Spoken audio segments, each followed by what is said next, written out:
안녕하십니까. 점심 세션 이후에 또 연속으로 오후 세션을 시작하도록 하겠습니다. 코엑트가 저는 무슨 약자인 줄 몰랐었는데 아까 컨소시엄 오브 오케스트레이티드 어프로치라고요. 유철웅 씨 알고 있었어요? 카디오베스크라. 네, 알고 있죠. 당연히. 애뉴얼리 여기에 참석하는. 이번 세션은 Application of New Devices in Chip PCI에 대해서 다섯 분의 강사님이 준비되어 있습니다. 첫 번째 연자는 제가 소개해 올리겠습니다. 첫 번째 오쭈지 쌤인데 오쭈지 쌤은 뭐 다른 일정으로 여기 오지는 못했습니다. 그 비디오 파일을 어제 보내주셔가지고 오늘 비디오 파일을 보도록 하겠습니다. 오쭈지 쌤은 히가시 다카라즈카 사토 병원에 근무 중이시고 제목은 New CTO Devices, Anteol IVUS and Conquest Pro 12, ST and Orbital Atherectomy 기타 등에 대해서 비디오 파일을 어제 보내는 걸로 알고 있습니다. 틀어주시죠.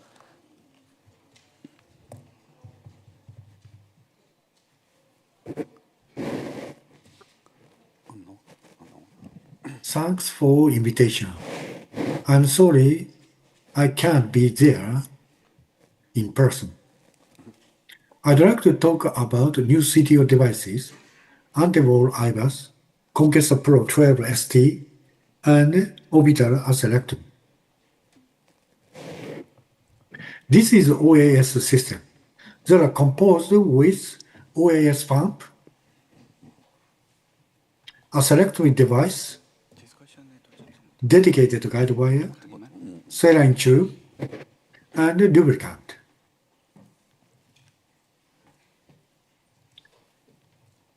In OAS, region with different vessel diameter can be treated with a single atherectomy catheter.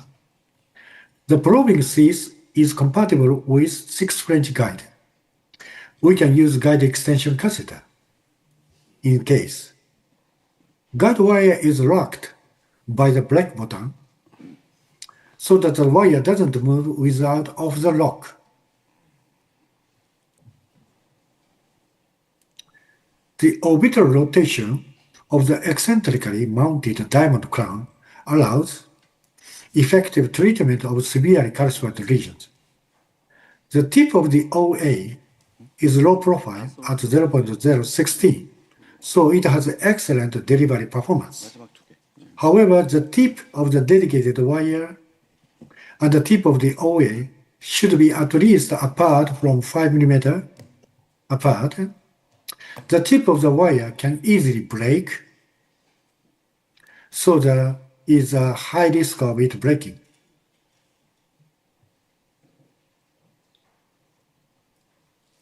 This is a promotion video. Diamondback 60 Let's see. is designed for calcium. It enables simultaneous modification of both intimal and medial calcium for optimal stent delivery, expansion, and apposition in severely calcified lesions. One device treats eccentric, concentric, and nodular calcium. Through differential sanding, healthy elastic tissue flexes away from the crown, which may minimize damage to the vessel. The crown's orbital motion delivers pulsatile energy at a controllable, predictable rate, prepping calcified lesions with the Diamondback 360 coronary OAS, sands superficial calcium, and fractures deep calcium. The crown's movement allows blood and saline to flow continuously during treatment, minimizing risk of thermal injury and slow-flow no-flow events. The diamond-coated crown sands intimal calcium into particulate with an average size of approximately 2 microns, which is smaller than a capillary vessel. Calcium modification with OAS optimizes stent delivery, expansion, and wall apposition, and provides physicians a high rate of procedural results in the most challenging lesions and long-term success. I'd like to show a case. This is LCX severely calcified region. We can see almost 360-degree calcium by OFDI image.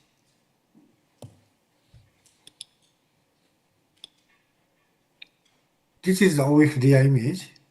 The most severe part of the lesion is almost surrounded by 300-degree calcium. So we start to treat the lesion with orbital atherectomy OA with a low speed 8 times pushing effect and high speed 4 times pushing and pulling effect. After that, we could confirm that cut were going in the predicted direction. We can see the cut confirmed to the predicted direction toward the calcium. But in the lesion diameter is not sufficient, so we applied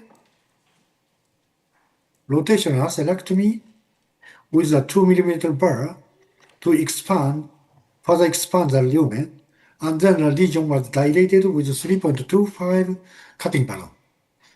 This is OFDI image after rotational atherectomy. We can see the significant lumen dilation and the right direction. After cutting balloon, we confirm this significant lesion dilation with some crack on the calcium.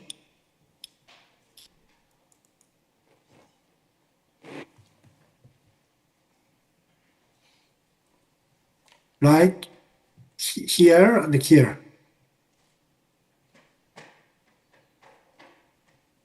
Finally, we treated the lesion with 3.5 dB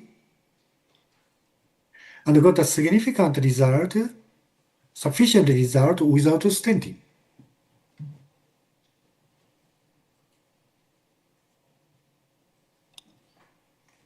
This is a final OCT image.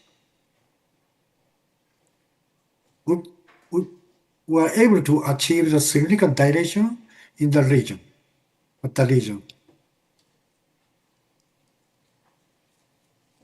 There are some differences between these two atherectomy devices. ROA is most effective for very severe calcified lesion due to its straightforward ability and powerful standing force. OA can cut in both pushing and pulling directions, so it is also effective against calcium on the small curvature. Because of its small profile, the chance of disrupting blood flow during treatment is less than in RA, so therefore slow or no flow is considered to be less frequent. For RA, the passage of the bar is the endpoint of the device, but for RA, this needed to be confirmed by imaging. Next, I'd like to talk about anti-wall IVUS and Conquest Pro 12 ST. Anti-wall IVUS has a dual monorail part. The first monorail part is short and at the tip, with the second longer monorail part at the proximal. Since the wire and the IVUS are integrated over the long distance,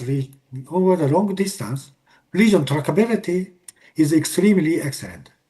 The distance from the tip to the IVUS probe is 8 mm, so lesions can be observed without inserting the IVUS deep into the lesion. Since IVUS is not fixed, it can be moved freely within the probing sheath. This is the anti-wall IVUS system. The blue button is to hold the IVUS probe, and the second button is to scan. After release the hold button, we can easily move the probe. We can measure lesion length after set the starting point.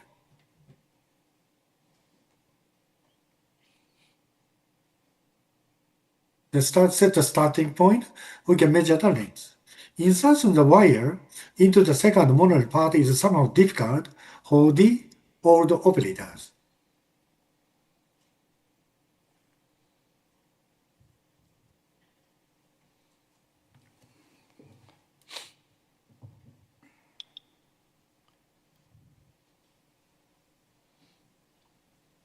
I'd like to show a case. This is with LED CDO at the bifurcation of diagonal branch. The RC also has severely diseased.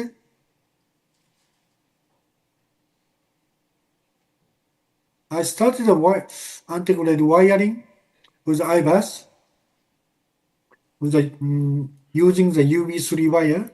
IBUS shows that the wire that toward LED passes through the very edge of the bezel wall, cross through the outside of the bezel. The UV3 wire inserted the LED, but the UV3 wire inserted the LED is thought to be the sub-intima, since we can see that the bezel lumen is compressed by contralateral angiography. We determined that at least this part is not outside the bezel.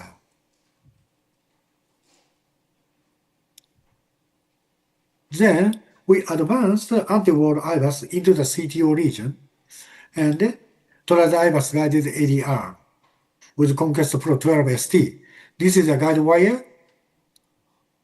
We rotate the wire clockwise, and then after several attempts, we are able to get a true lumen with IBUS guided tip detection. This is a real-time procedure. We can see the guide wire here, and the second operator told to me the wire direction, and then the wire got into the true lumen. Now,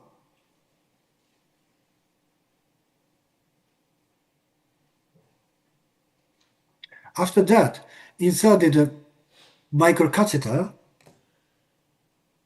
in the true lumen, then step down the wire into the Sion. Finally, successful recanalization was achieved.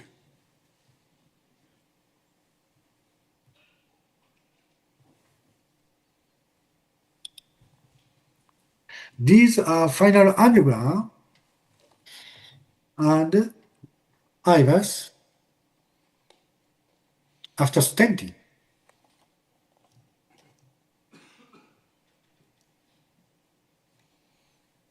The region was sufficiently dilated.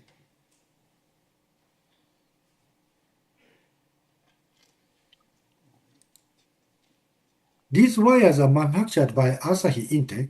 In recent years, the tip has been pre-shaped, eliminating the variations between operators. These are penetration holes of each wire. The difference between Conquest Pro 12 and 12 ST is the length of the tip and shape of the tip, which improves deflection and increases lateral penetration force.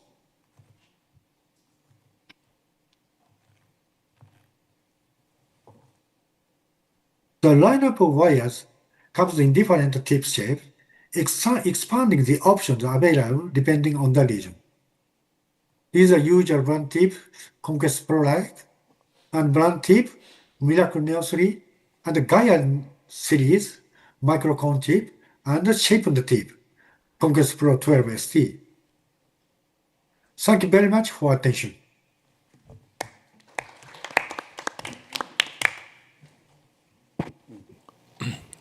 비디오 리코더라 중간에 끊을 수도 없고 15분 정도 이상 지나가서 다음 연자분들께서 충분히 엑기스 위주로 해주시면 토론에 도움이 되겠습니다. 두 번째 연자는 서울성모 이관영 교수님이시고 아침 세션에 리소트 트래픽 관련 정보 주시겠습니다.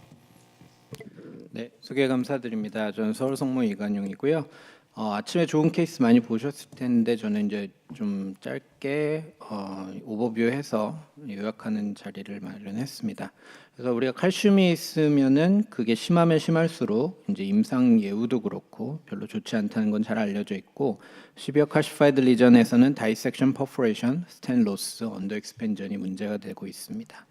그래서 특히 우리가 NC 벌룬만 사용을 할 때는 특히나 이런 엑센트릭 칼슘이 있을 경우에 이제 잘 전달이 되지 않고 반대편으로 확장이 되고 그리고 딥 칼슘이 있을 경우에도 거기엔 전혀 이제 손을 못 대게 되는 경우가 있습니다. 그래서 어쨌든 우리가 이제 뭐 이런 이미징에서 안 좋은 시비어 칼슘이 보일 때는 로테이셔널 아세렉토미를 먼저 생각을 하게 되는데요. 그 이미징에서의 소견은 OCT로 봤을 때는 180도 이상의 칼시피케이션이 있거나 시크니스가 0.5mm보다 높거나 랭스가 5mm보다 긴 경우입니다. 아이부스에서는 우리가 시크니스를 잴 수가 없기 때문에 이런 각도와 이제 5mm 이상 병변에 더해서 이제 뭐 칼시파이 노즐이 있다든지 베슬 다이아미터가 3.5mm 미만이라든지 스코어를 하나씩 더 주고 있습니다. 다음은 이제 로타 케이스부터 먼저 좀 보여드리는데요. 이 첫 번째 거는 시간 관계상 넘어가고 두 번째 걸 보면은 LAD CTO 환자였는데 이제 우리가 와이어링을 하고 코르세어를 넘기려는데 넘어가질 않아서 이제 1mm 벌룬으로 이제 가이드 질라까지 썼는데도 패세지가 안 돼서 결국에는 이제 마지막 방법으로 마이크로 카테트 파인 크로스를 끝까지 밀어넣고 로타 와이어로 변경을 한 후에 이제 로타를 시행하고 이제 PCI를 잘 시행한 케이스입니다. 이런 케이스에서 볼 수 있듯이 로타는 이제 아주 좋은 장비지만 리미테이션이 좀 있을 때가 있습니다. 이 와이어가 데디케이티드 와이어를 써야 돼서 이제 변경을 해야 되니까 이런 경우에 좀 문제가 될 수가 있고 서멀 인저리를 줘서 클로팅을 생길 수가 있고 그리고 이제 디스탈 엠볼라이제이션을 주면서 특히 이제 첫 케이스는 사실 스텐트가 멀티플했던 건데 노리플로우를 생기게 만들 수도 있습니다. 또한 이제 콘택트 디펜던트하기 때문에 라지 베슬인데 칼슘 많은 경우에는 효과가 떨어질 것이고 이 로타를 가려면은 이 사이드 브랜치에 들어있는 와이어는 빼고 진행을 해야 되는 한계가 있고 이제 다이섹션과 포퍼레이션도 이제 톨처스한 경우에는 많이 생기게 됩니다. 세 번째 케이스는 로타 케이스긴 한데 이제 디퓨즈한 이제 헤비 칼슘이 있는데 포바하고 로타를 1.5, 1.75까지 올려서 했는데도 이제 전혀 벌어지지가 않는 걸 볼 수가 있는데요. 이미징을 봤을 때 이제 인서클링 칼슘의 크랙도 잘 거의 안 생겼었고 쭉 앞으로 오면은 이니펙티브한 오블레이션이 보였습니다. 이런 경우에 보면 이제 딥 칼슘이 이제 인서큘러하게 쭉 있는 경우에는 그 루멘만 좀 확보를 할 수가 있을 뿐이지 이제 거의 뭐 전달돼서 크랙까지 오는 경우가 이제 리미테이션이 있을 수 있는 거고 이런 딥 칼슘이 있을 때 특히 우리는 리소트립시를 한번 생각을 해볼 수 있습니다. 리소트립시는 제너레이터, 커넥터, 카테터 그리고 벌룬으로 이어져 있고요. 12mm 벌룬이고 이 마커가 12mm이고 에미터는 중간에 6mm 정도만 해당이 되고 있습니다. 그래서 여기에서 소닉 펄스 웨이브를 발현을 시키면 요 이제 우리가 벌룬에 차 있는 이제 워터를 통해서 스팀 버블이 생기고 이게 익스팬드 콜랩스가 되면서 펄스 웨이브가 전달이 되게 되는 과정입니다. 그래서 이렇게 이게 크기가 이제 쫙 밀착될 정도로 이제 벌룬을 밀착시키는 게 중요해서 또 그 벌룬 크기 사이즈를 잘 정하는 것도 중요합니다. 그래서 이제 잘 전달이 되고 나면 OCT에서 보면 포스타이브엘에서 이렇게 멀티플 크랙이 생기고요. 우리가 NC 벌룬으로만 이게 확장을 시키면 한쪽이 크랙이 생기면 거기로만 밀고 나가기 때문에 이런 멀티플 크랙이 생기기가 어렵습니다. 마이크로 CT에서는 이런 마이크로 멀티플 크랙도 보일 수가 있고요. 그래서 테크니컬 팁을 말씀드리자면 한 1:1 사이즈의 벌룬을 쓰는 게 중요하다고 할 수가 있고 이게 옛날에는 6기압이 노미널 벌룬인데요. 6기압을 썼더니 이제 헤마토마가 많이 생겨서 4기압으로 한 10초 정도 한 부분당 하는 것을 권고를 하고 있습니다. 그래서 이제 언더 사이징이 되면 에너지 로스가 생기고 이제 크랙이 잘 안 생기는 것을 볼 수가 있고요. 그래서 이 페리페랄에서는 오버사이징 10% 정도를 하는 것을 권장을 하고 있습니다. 이걸 얼마나 이제 잦은 간격으로 해야 되냐는 이게 에미터가 6mm인데 펄스 웨이브가 한 2mm까지는 퍼지기 때문에 한 2mm 간격을 두고 이렇게 오버래핑을 시켜주면 좋고요. 그래서 장점을 보자면 와이어 체인지가 필요가 없고 딥칼슘을 모디피케이션 할 수가 있고 이제 엠볼라이제이션 리스크도 적고 그리고 와이어를 넣어놓은 채로 사이드 브랜치 와이어를 프리저브 한 채로 할 수가 있습니다. 어떤 확장된 인디케이션을 가지고 있느냐? 디퓨즈 C 칼슘, 특히 이제 엑센트릭 노듈라 칼슘, 바이퍼케이션에도 도움이 될 수 있겠고, 인컴플리트한 스텐 익스펜전이 돼 있는 ISR에도 도움이 될 것 같습니다. 근데 이게 그러면 정말 엑센트릭하고 노듈라 칼슘에도 도움이 될 것이냐 생각을 해보면 이 에미터의 위치가 엑센트릭 칼슘에서는 좀 멀리 떨어지게 됩니다. 그래서 이렇게 아예 둘러싸고 있는 게 좀 더 이제 효과가 좋을 텐데요. 엑센트릭 할 때는 그래서 펄스를 좀 더 많이 칠 것을 권고를 하고 있습니다. 그래서 이 Disrupt CAD 1-2 스터디에서도 보면 펄스가 뭐 엑센트릭에서 더 적게 든 것 같지만 밀리미터 리전당으로는 더 많이 들어갔고요. 그래서 어쨌든 이제 MSD나 리지듀얼 스테노시스 어큐트 게인 모두 비슷했고 엑센트릭이든 콘센트릭이든 뭐 시리어스한 어드밴스 이벤트도 별로 없었습니다. 요건 이제 저희 케이스는 아니고 가져온 건데 엑센트릭하고 노듈라한 칼슘이 있을 때도 이렇게 120 펄스 이상의 IVL을 시행하고 성공적으로 끝난 케이스가 있었고요. 아침에 못 보신 분도 있을 것 같아서 저희 첫 케이스 했던 것을 가져와 보았습니다.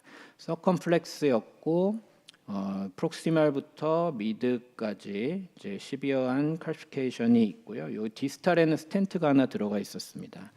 그래서 이니셜 이미징이고 OCT에서도 보면은 여기 딥 칼슘이 이렇게 거의 270도 이상 보이는 걸 볼 수가 있고 마찬가지로 아이부스에서도 보이고요. 스텐 디스탈에서부터 그래서 360도, 뭐 270도 정도의 아주 티크니스가 깊은 딥 칼슘이 분포되고 있어서 에리어는 한 미니멀 다이아미터 2.4 정도 나왔습니다. 준비할 때는 이제 카테터 부분에 이제 벌룬에 에어가 안 들어가게 해야 되기 때문에 다 1대1로 섞어서 20cc 시린지로 에어를 한 3번에서 5번 정도 빼주는 게 중요합니다. 중간에 뭐 터지는 경우가 있기 때문에 에어를 잘 빼주는 게 아주 중요하겠고요. 커넥터에 이렇게 연결하면은 끝이고요. 120펄스로 기준을 맞춰 놓고 이제 시행을 하면 되고요. 이 프로파일을 보면은 이제 맥스 크로싱 프로파일이 2.5부터 4.0mm 벌룬이 0.04 정도입니다. 그래서 이게 런처 5프렌치까지도 들어갈 수 있고 이너 카테터도 6프렌치 이상은 다 사용을 가능합니다. 로타보다도 더 작은 프로파일을 가지고 있습니다.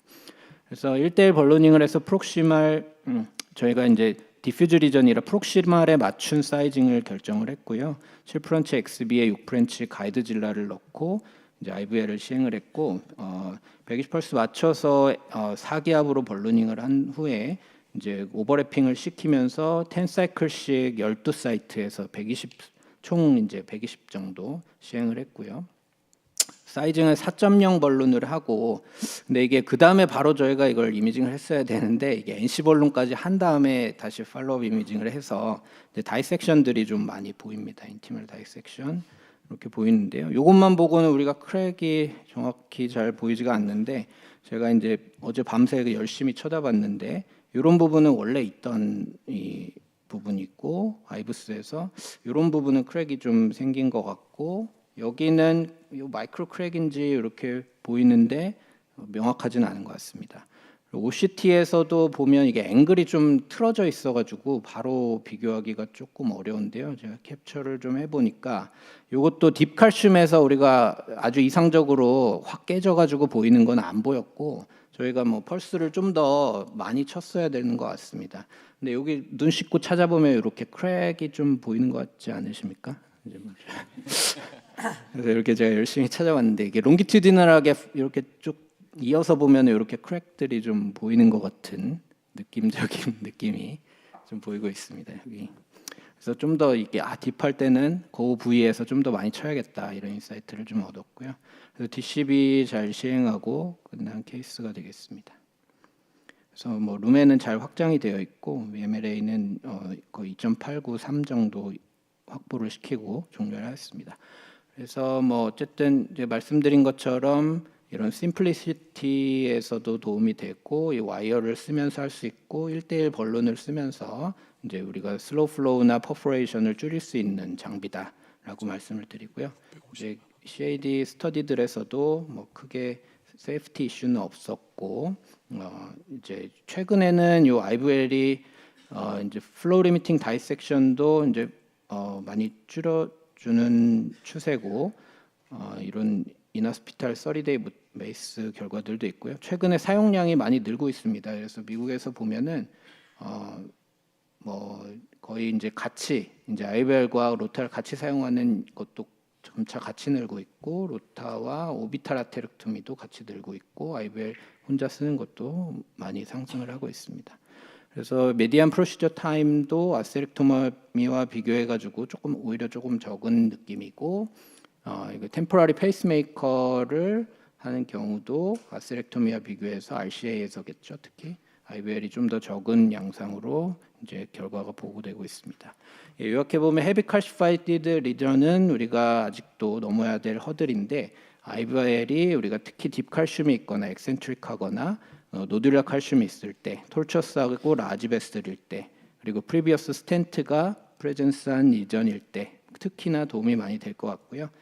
때로는 이제 로타 후 IVL이 하는 것이 필요할 수 있습니다. 경청해 주셔서 감사합니다. 네, 토론은 모아서 한 번에 하도록 하겠습니다. 세 번째 연자는 순천대 부천병원의 서전 교수님 하셨죠? 그래서 이 커링 발룬, 스코링 발룬, OPM 발룬 소개해 주시겠습니다. 예, 소개 말씀 감사합니다. 제가 말씀드릴 내용은 그래도 조금은 많이 쓰고 이게 뉴 디바이스인가 싶을 것들인데 한번 잘 설명해 보겠습니다. 그래서 저희가 칼시피케이션에 대해서 지금 얘기하고 있는데 칼시피케이션 이제 우리가 시비어 칼시피케이션만 얘기하자면 모더레이트 칼시피케이션도 잘 구분해야 될 것 같습니다. 그래서 모더레이트 칼시피케이션의 엔지오그래픽 정의는 다음과 같이 카디악 모션 때 원 사이드에서만 보이는 게 모더레이트고 시비어는 이렇게 스틸 모션에서도 양쪽에서 다 보이는 경우는 엔지오그래픽 시비어 칼시피케이션을 정의한다고 저도 이번에 준비하면서 배웠습니다. 그래서 모델 시비어 나누고 그래서 뭐 아까 이관용 선생님께서도 알고리즘 보여줬는데 가장 최근에 저희가 좀 보고 참고를 할 수 있는 알고리즘인 스카이의 컨센서스 알고리즘인데 일단은 엔지오그래픽하게 칼시피케이션을 구분하고 다음에 반드시 이미징 스터디를 하는 게 좋습니다. 그래서 이미징 가이디드 크라이테리아에 맞는지 해서 시비어 칼시피케이션의 크라이테리아 보면 이제 360도 칼시피케이션 서큘레이션이라든지 아니면은 딥하게 있고 5mm 이상의 칼슘이 그 포지션 돼 있으면은 일단은 이게 이제 시비어 칼시피케이션에 해당되고 이미징 상에서 그래서 아스테렉토미나 아까 보여드렸던 IVL 같은 것을 좀 고려해 보라고 먼저 얘기하고 있습니다. 그렇지만 이미징 상에서는 좀 그냥 우리 컨벤셔널 PCI 피접을 하다 그러면은 일단은 우리 그 NC 발론이나 다른 모디파이드 발론을 이용해서 한 다음에 정상적인 PCI. 근데 그 모디파이드 발론이나 NC 발론에도 좀 이렇게 스탠 델레벌레틸이나 PC가 원활히 되지 않는다면 그때도 아스테렉토미 고려하고 이런 식의 알고리즘을 권고하고 있고 많은 선생님들이 이렇게 하고 계실 겁니다.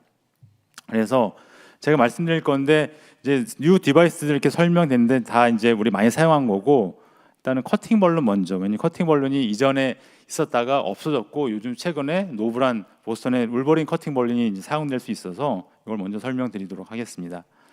울버린 커팅 벌룬은 뭐 NC 그 이머지 NC 발룬에다가 조금 더 좀 플렉서빌리티랑 델리버리티를 좋게 하기 위해서 아마 엔트리 프로파일을 좀 작게 하고 그리고 그 아테로톰이 되게 가늡니다. 그래서 여기 보시다시피 다른 여타 뭐 가이드 와이어나 머리카락보다도 더 가는 그래서 127 마이크로그램의 아테로톰을 가져서 뭔가 플렉서빌리티나 델리버리티를 좋게 하는 그런 장점이 있고 그 병력적 소견에서도 이렇게 그냥 일반 발론보다는 일단 리스토니스가 어깨에 잘 이렇게 커팅되는 이런 보여줘서 아마 리전 프리퍼레이션 하는데 아주 유용하겠다는 게 보여주고 실제로 연구에서도 그 우리가 칼시피케이션 리전에서 텐사일 스트레스가 그냥 NC 발론에 비해서 3배 정도였고 그다음에 그 에버리지 프랙처 레이시 보통 이제 NC 발론에 비해서 3배 이상 적게 프레저를 주더라도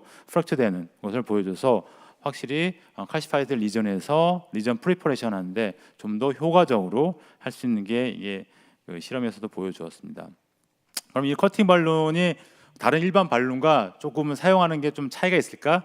예, 조금 차이는 있습니다. 여러분들 그냥 막 무조건 밀어놓고 한다고 해서 다 되는 건 아니고 일단 아까 보여드렸듯이 시비어 칼시피케이션에서는 일단 로타 아블레이션이나 다른 걸 고려하지만은 모더레이트 시비어에서 좀 피저블한 리전이면은 일단은 저희가 이런 모디파이드 발론을 사용하는 걸 권고하고 있습니다. 그래서 커팅 발론을 할 때 그럼 이게 진짜 리퍼런스 베슬 다이아미터에 맞게 할 것이냐 아니면 조금은 사이즈를 언더 사이즈 할 것이냐 이거는 아직 정해지진 않는데 두 개 큰 스터디가 있는데 로타컷 트라이얼과 콥스 트라이얼 좀 이따 보여드릴 건데요. 로타컷 트라이얼에서는 발론 투 베셀을 1대1로 해서 노미널 프레저를 주는 걸 권고했었고 콥스 트라이얼에서는 하나 좀 다운 사이징해서 그다음에 하이 프레저까지 쓰는 걸 권고했습니다. 그리고 또 하나 중요한 거는 이런 로타컷 트라이얼에서 나온 건데 커팅만으로 하지 말고 다른 그런 디버킹 디바이스를 같이 한다면은 좋을 수도 있다라는 얘기를 하고 있습니다.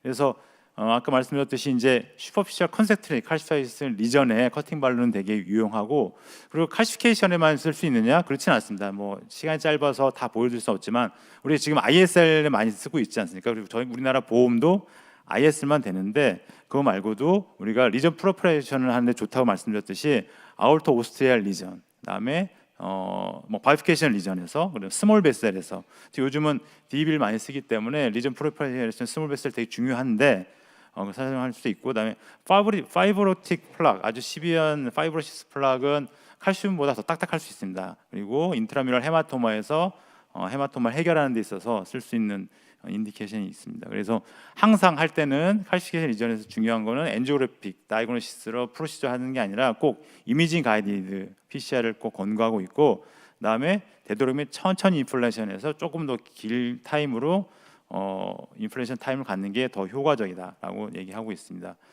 그래서 만약에 커팅 발론 자체가 아까 노블 커팅 발론이 많이 좋아지긴 했지만은 조금 델레블리티 크로스하는데 어려움이 있다 그러면 조금 언더사이즈 발론을 먼저 프리딜라이트에서 하는 것도 좋은 방법이고 버디아이 테크닉을 한다거나 아니면 안 넘어가는 그 심한 칼시피케이션 부분에서 약간 파셜하게 인플레이션 하고 그다음에 디플레이션 하면서 좀 밀어보는 이런 방식도 아주 좋습니다. 이런 식으로 해서 좀 그 커팅 발론 이용을 좀 효과적으로 할 수 있고요. 커팅 발론 왜 이렇게 잘 말씀드리냐면 다음 말씀드린 스코링 발론이나 OPM 발론보다 더 에비던스가 많이 있습니다. 그래서 많은 스터디들이 있고 가장 최근이 이제 2023년 콥스 트라이얼인데 이 콥스 트라이얼과 프리페어 칼 콤보 트라이얼을 제가 보여드리겠습니다. 콥스 트라이얼은 일본에서 한 RCT고 샘플 사이즈 100명 정도뿐이 안 됩니다. 그래서 아이부스 상에서 모드2 시비어 칼시피케이션 리전을 대상으로 했고 그래서 프라임 엔드 포인트는 미니멀 스탠 에리어랑 그다음에 스탠 시메트리티를 보는 연구였는데 확실히 파널 그 미니멀 스탠 에리어는 커팅 발론군에서 좋았었고 특히 칼슘 아크가 270도 이상 되는 시비어 칼시파이드 리전에서 더 효과적인 스탠 에리어의 확장을 보였다는 게 콥스 트라이얼의 결과였습니다. 프리페어 칼 콤보 트라이얼은 뭐냐면 로테이션 아스테렉토미 그래서 로타 어블레이션 아스테렉토미 플러스 커팅 발론 그다음에 로타만 하는 경우 그다음에 어떤 발론이든 우리가 했던 뭐 모디파이드 발론, 커팅 발론이나 스코링 발론을 이용한 이 세 개군을 비교하여서 인스턴트 아큐트 루멘 게인과 그다음에 스탠 익스펜전 정도를 OCT로 보았습니다. 그래서 확실히 제일 로테이션 아스테렉토미와 커팅 발론을 컴비네이션 로타컷 트라이얼 부분에서 아큐트 루멘 게인이 더 컸었고 그리고 그다음에 스탠 익스펜전도 더 좋았다는 게 이 결론이어서 아까 서두에 말씀드렸듯이 커팅 발론 하나만 고집하거나 아니면 로타 어블레이션 하나만 고집하는 것보다 같이 하는 것이 더 효과적일 수 있다라는 결과를 보여주었습니다. 그리고 이제 이 연구에 대해서 또 여러 가지 연구 진행 중이 있는데 우리나라에서는 큐피드 트라이얼이라고 해서 250명 대상으로 해서 지금 진행되고 있고 그다음에 일본에서 프리딕션에서 이거는 널스 아이부스를 이용해서 하는 걸 지금 두 스터디들이 온고잉 중에 있습니다.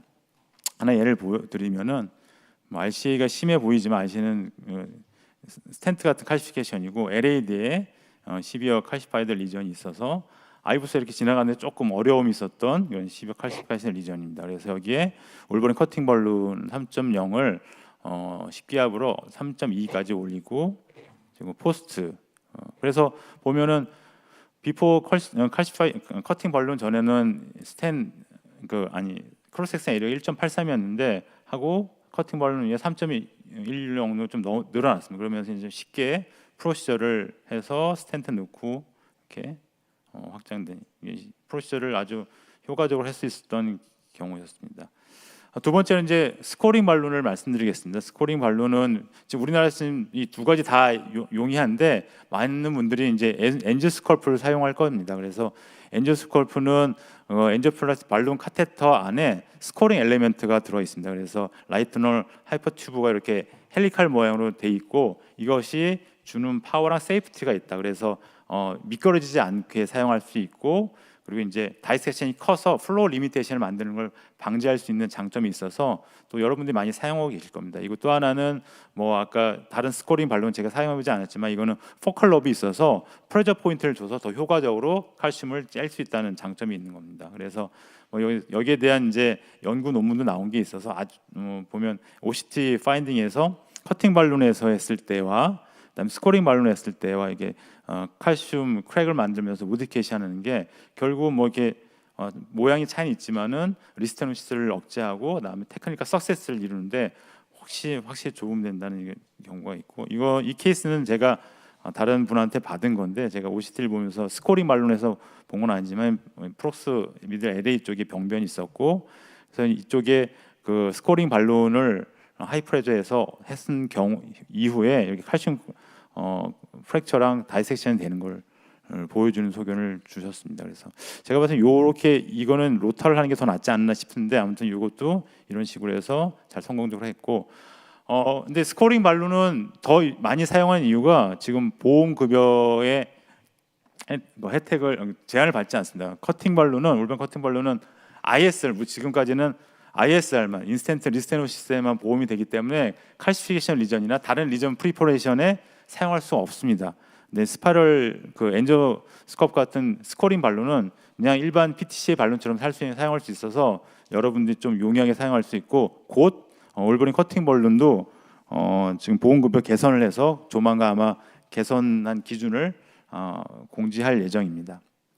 나머지 OPN NC 발론 저도 아직 이건 사용해 보지 않았는데 조사해봤더니 이게 스위스에서 만든 발론이고요. 베리 하이 프레저를 주는데 뭔가 안전하게 그래서 그 이유가 봤더니 더블 루멘으로 된 재질로 돼 있고 그래서 이게 보통 우리가 최대하면 보통 18, 20, 24까지 하는데 여기 35까지 프레저를 줄 수 있는 벌스 프레저라서 이게 뭐 인스턴트 리스테노시스나 아니면 칼시파이 리전뿐만 아니라 스텐 언더 익스펜션 된 부분에서도 더 효과적으로 세이프하게 쓸 수 있다고 얘기해주고 있습니다. 그래서 여기 보면 이게 스텐 익스펜션이 덜 돼 있잖아요. 그래서 이게 NC 발론으로 이렇게 해서 24까지 올려서 했지만은 아직까지도 좀 스텐 부스터 봤을 때 덜 돼 있는데 이게 그 OPN NC 발론으로 풀 해서 35 18까지 올려서 보니까 익스펜션이 확실히 됐다라는 이게 보기에 저 TCT에 있던 자료를 한번 갖고 왔습니다.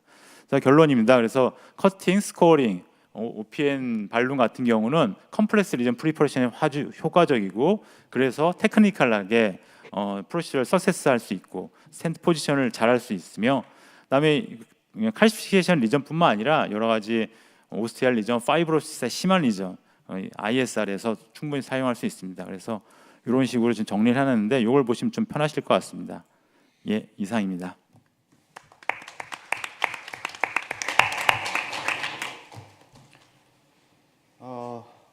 다음 연재를 소개시켜드리겠습니다. 이게 제가 컨텐츠를 보니까 다음 연재를 마지막으로 하고 마지막 연재를 위로 올리는 게 나을 것 같아요. 그러니까 로타블레이션 프롬 베이직스 투 어드밴스드 강의를 위로 올리는 게 지금 쭉 이어온 강의 순서상 맞을 것 같습니다. 그 충남대병원 이지현 선생님께서 강의를 해주시겠고요. 강의자가 너무 올드한 게 아닌가 싶은데 좀 부탁드리겠습니다. 네. 죄송합니다. 월드에서 저희 로타블레이션에 대해서 말씀드리 좀 약간 베이직한 거부터 어드밴스드인데 이게 사실은 로타블레이션 하는 스킬들이 다 오퍼레이터마다 조금씩 다르시더라고요. 그래서 이거는 제 개인적인 견해라는 거를 말씀드리고 이게 왜 너 이렇게 하냐 그러면 저는 드릴 말씀 없을 것 같습니다. 칼시파이드 리전에 대해서 쭉 말씀하신 이런 디바이스가 있고 아까 오비탈 아테렉토미 있고 로테이션 아테렉토미. 우리나라는 이 중에서 OPN이 없고 밑에 있는 것 중에 이제 두 가지가 이제 어베일러블 하는 것 같습니다. 어떤 칼슘을 우리가 어블레이션 해야 되겠냐? 사실 딥 칼슘, 노듈라 칼슘, 슈퍼피셜 칼슘. 딥 칼슘은 그냥 본론 컨벤셔널 트레이드널 테크닉으로 깊이 있으니까 슈퍼피셜 칼슘이나 칼슘 노들이 이제 유주얼한 벌룬에 잘 딜러테이션 되지 않고 익스펜전하기 어려운 거다. 그래서 엔준 오스틴 아이브스를 보고 thickness가 0.5mm 이상, 아크가 180도 아니면 한 270도 이상. 그다음에 그런 두께의 칼슘이 5mm 이상의 랭스를 갖고 있으면 그때 이제 어블레이션이 인디케이트 된다. 근데 이제 아이브스 오시티를 항상 볼 수 있는 건 아니죠. 그래서 결국은 칼슘 앙글, 티크니스, 랭스 거기다가 이제 칼슘 노들 이게 이제 가장 중요한 모스트 임포턴트 인디케이션이 될 것 같고 칼슘 언딜러터블한 벌룬 언딜러터블한 칼시파이드 혹은 파이브로 스티키 리전이라든지 바이포케이셔널 디버킹에서 사이드 브랜치를 세이브하려는 목적이라든지 벌룬 언크로서블 CTO에서 이렇게 딜리버를 하기 위해서 우리가 하는 것 같습니다. 버 사이즈는 보통 이제 1.25에서 뭐 우리나라 2.25는 지금 잘 안 들어오는 것 같고요. 2.0도 좀 찾아보기 어렵습니다. 근데 타이트하거나 디퓨즈 스테노시스, 칼슘이 심하고 툴티아스티가 심하고 밴딩된 경우에는 가장 작은 것이 가장 안전하겠다라고 생각을 하고요. 그다음에 한 번에 투 스텝 하지 말고 이제 0.25로 올리는 것 그냥 안전을 위해서 리코멘드 하는데 사실은 전 개인적으로 주로는 1.25나 1.5를 거의 대부분 다 사용하고 1.75는 정말 셀덤 랩트 메인 아스나 LAD 프록시마라든지 ISR 병변인 경우에만 사용하고 예전에 이제 버투 아터리 레이쇼를 0.7, 0.8까지 막 어그레시브 했던 스터디는 컴플리케이션만 증가하고 오히려 아웃컴이 좋지 않아서 0.5, 0.6으로 깎아주고 나중에 나머지는 벌룬과 스텐 힘으로 해도 될 것 같습니다. 5프렌치는 1.25는 5프렌치 컴패터블하고 1.5, 1.75도 지금 가이드라인은 6프렌치에서 가능하다고 하는데 제 개인적인 레코멘데이션은 미니멈 6프렌치 이상을 사용하고 가능하면 7프렌치 사용을 하는데 그리고 이제 코엑시얼 얼라인먼트가 가장 중요하기 때문에 코엑시얼 오리엔테이션이 잘 맞는 걸 선택하고 저킨 같은 푸어 백업 서포트하면 EBU 같은 게 좋고 개인적으로는 그냥 로타 한다 그러면 7프렌치를 꺼내시는 게 안전할 것 같습니다. 우리나라에서 한 600명 대상으로 허성훈 선생님께서 데이터를 모았던 건데 보면은 우리나라 오퍼레이터를 대부분이 80%가 1.25나 1.5를 사용합니다. 그리고 가이딩 카테타를 거의 대부분 7프렌치나 미니멈 6프렌치 이상을 사용한다는 게 거의 비슷한 스트레트죠. 가이드 익스텐전을 하게 되면 거기다 1프렌치를 더 하시면 됩니다. 그래서 1.25는 6프렌치 가이드 익스텐전, 1.5는 7프렌치 가이드 익스텐전에 컴패터블하다. 이게 회사에서 이제 노타블레이션을 준비를 하면 드로우 테크닉을 해라. 물을 드립시키는 이건 반드시 해야죠. 이제 연결해가지고 에어를 제거하고 물을 드립을 계속 유지해야만 히팅이 생기는 걸 예방하고 로테이션을 한번 해보고 어드밴서가 잘 작동하는지 보고 와이어가 시큐어하게 포지션에 있는지 보라고 드로우를 하라는데 저는 이거 하나만 하고 나머지는 안 합니다.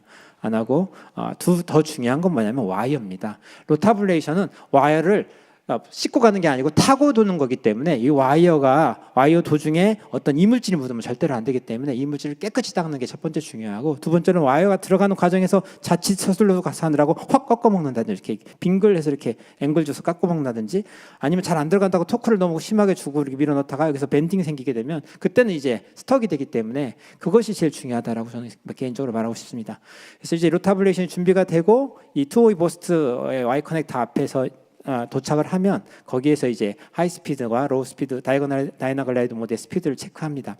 체크를 하고 그 다음에 이제 병변에 1 내지 2cm 상방까지 진입을 해서 거기서 로타블레이션을 시행하게 됩니다. 이제 컴퍼니에서는 다이나글라이드 모드로 진입을 하지 말라고 돼 있는데 그 이유는 이제 들어가는 과정에서 로테이션 하는 과정에서 가이딩 카테터하고 프릭션이 생기면 이제 문제가 되는 것이 되는데 그런 걸 피하기 위해서도 가이딩 카테터는 한 사이즈 크게 그러니까 앵귤레이트 된 부분에서 프릭션이 생기기 때문에 가이딩 카테터를 한 사이즈 크게 해서 들어가시면 되겠습니다.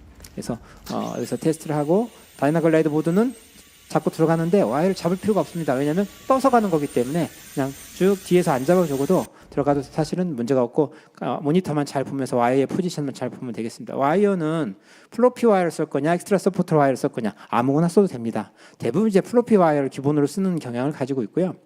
플로피 와이어하고 익스트라 서포트 와이어의 차이는 테이퍼드 이 레인지가 플로피는 13cm, 이 익스트라 서포트는 5cm죠. 그러니까 얘는 로타블레이션이 아마 여기서 작동할 가능성이 높으니까 와이어가 좀 더 슬렌더해지는 곳에서 작동을 하는 거죠. 익스트라 서포트는 이게 5cm밖에 안 되기 때문에 로타블레이션이 작동할 부분이 아마 이 정도가 될 겁니다. 그러니까 좀 더 서포트가 좋은 거는 익스트라 서포트고 약간 가이드 와이어의 두께가 얇아졌으니까 좀 더 플렉서블한 부분에서 로타가 될 거다. 그러니까 굴곡이 심한 그런 병변에서는 플로피가 좋을 것 같고 서포트가 좋아야 되는 예를 들어서 베리 하드 칼시피케이션 아니면 에오토 오스티알 리전, RCAO스나 렙트메노스테임 이런 곳에서는 엑스트라 서포트가 도움이 될 겁니다. 근데 이제 마이크로 카테타가 칼슘을 통과하지 못해서 로타가 단독으로 가게 되는 경우는 이견에 대해서 여러분 오퍼레이터 물어보니까 다 이견이 있는데 저는 개인적으로는 로타 플로피 와이어가 좀 더 이렇게 트랙커블 하거나 토커블리티가 좀 더 좋은 것 같아서 이 카테를 사용하고 앵귤레이티드 칼슘에서 가이드 와이어 바이어스를 줄이기 위해서는 로타 와이어 플로피가 좋겠다. 그다음에 스트레이트 헤비 칼슘 에오토 스티알 리전 그러면 로타 익스프라 서포트를 쓴다 이렇게 생각하시면 되겠습니다. 그리고 가장 중요한 거는 와이어의 팁을 혈관의 가장 끝에 놓아야 됩니다. 중간에 놓으면 이 혈관이 큰데 와이어가 있으면 와이어가 더 흔들립니다. 끝까지 가면 와이어 그 혈관이 작은 데에서 와이어가 그 프릭션 때문에 잡히기 때문에 오히려 움직임이 적거든요. 그래서 와이어의 끝을 혈관의 끝까지 갖다 놔라. 그러기 위해서는 반드시 마이크로 카테타, 코세아라든지 다른 그런 디바이스 쓰고 또 하나는 로타 할 때는 줌인을 해서 가이딩 카테터하고 가이드 와이어 팁이 한 화면에 다 보여야 됩니다. 내 눈에 가이딩 카테터가 밀리는지 가이드 와이어 팁이 빠지는지를 보려면 줌인 하지 말고 줌아웃해서 모든 시스템이 한눈에 볼 수 있도록 해서 한 화면에 다 보이도록 하고요. 그다음에 와이어 토크 할 때 아까 말한 대로 로타 와이어 밴드지가 되지 않도록 조심해라 이렇게 합니다. 그래서 그런 얘기를 이렇게 써놓고 왔습니다. 볼 스피드는 오퍼레이터만 어떤 병원은 18에서 20만 원을 기본 세팅하는 병원이 있고요. 어떤 병원은 16에서 28만 원 기본 세팅하는 경우인데 저는 한 16에서 18만 정도를 하고요. 그걸로 잘 통과가 안 될 때는 그때는 18만에서 20만까지 올리고요. 사이즈가 작으면 작을수록 스피드를 더 올리고요. 사이즈가 크면 클수록 스피드를 좀 낮추는 게 좀 더 레코멘데이션 돼 있어서 저는 개인적으로 이렇게 선택을 하는데 오퍼레이터의 마음인 것 같고 20만까지는 되게 해도 될 것 같습니다. 언크로서블 칼슘인 경우에는 그때 이제 20만까지 올리거나 아니면 통과가 1.5로 선택했는데 안 된다 그러면 다운 사이즈 해가지고 하이 스피드로 하면 될 것 같습니다. 로타블레이션 할 때는 반드시 눈으로 그 로타 보어가 잘 가는지 그다음에 사운드만 들어도 이미 이게 사운드가 드롭되는 거 들릴 수 있거든요. 그래서 그런 귀로도 듣고 텍타일 필링으로도 그런 저항을 이 세 가지를 3박자를 맞추어서 로타블레이션 하면 되겠습니다. 그다음에 이제 Y 커넥터를 너무 이제 꽉 조이지 말고 하고 패킹 모션은 이제 조금씩만, 그러니까 짧게 자주 이동하라는 뜻입니다. 길게 훅 집어넣지 말고, 그다음에 연필을 꼭 찢듯이 점을 찍지 말라, 노터링하지 말라는 거죠. 그냥 저항이 심하게 생기지 않을 정도로 짧게 왔다리 갔다리 빠르게 하면서 하고, 디스러레이션이 5,000 RPM을 분명히 생기거든요. 그런 시간을 최소화하게, 특히 10,000 RPM 이상 떨어지지 않게 이렇게 해라 이렇게 되어 있습니다. 그리고 하이 스피드로 한 자리에서 오래 머물러 있지 말고 계속 움직여라. 이렇게 되어 있습니다. 그리고 보어가 병변이 있는 사이트에 시작하는 게 아니고 병변보다 1cm 정도 앞에서 항상 시작을 해라 이렇게 되어 있고 깎고 나서 스탑은 뒤에 가서 스탑하는 게 아니고 항상 원래 자리가 와서 스탑을 해라 이런 것이 기본 원칙입니다. 그리고 이 스프링 팁에까지 여기까지 가게 되면 여기서 끊어질 수가 있기 때문에 상당히 지금 이 프로시저가 위험한 프로시저. 이 검정색에 여기 끝나는 이 부분에 가까이 가지 말아라 이렇게 되어 있고요. 파이널 폴리싱 런은 이제 이렇게 해서 통과하게 되면 그때는 파이널 폴리싱 윤활하게 하는 런은 RPM이 전혀 드롭되지 않고 내 손에도 저항이 안 느끼고 사운드에서도 저항이 안 느끼는 거를 몇 차례 더 해주고 그러고 끝나면 되겠다 합니다. 지금 오늘 뉴 디바이스라고 하니까 지금 새로 나온 로타 프로 디바이스에 대해서 좀 설명드리도록 하겠습니다. 예전에 이 디바이스 30년 동안 제가 사용했던 디바이스가 이제 아마 올해나 내년 후에 끝난다고 합니다. 이 디바이스는 기계 머신이 있고 풋 페달로 작동을 시키고 그다음에 어드밴서가 이렇게 있습니다. 그리고 탱크가 있거나 아니면 어떤 병원들이 이제 질소 가스가 위에서 내려오는 경우도 있는데 여기는 지금 풋 페달이 없습니다. 작동을 여기서 같이 합니다. 발에서 해야 될 거를 그래서 이거 하나만으로 하고 그다음에 이 모니터가 훨씬 더 세련되게 바뀌었고 옵션하게 이런 카트를 주는데 이건 필요치는 않고요. 이걸 그냥 볼트에다 끼워놓고 하면 되겠습니다.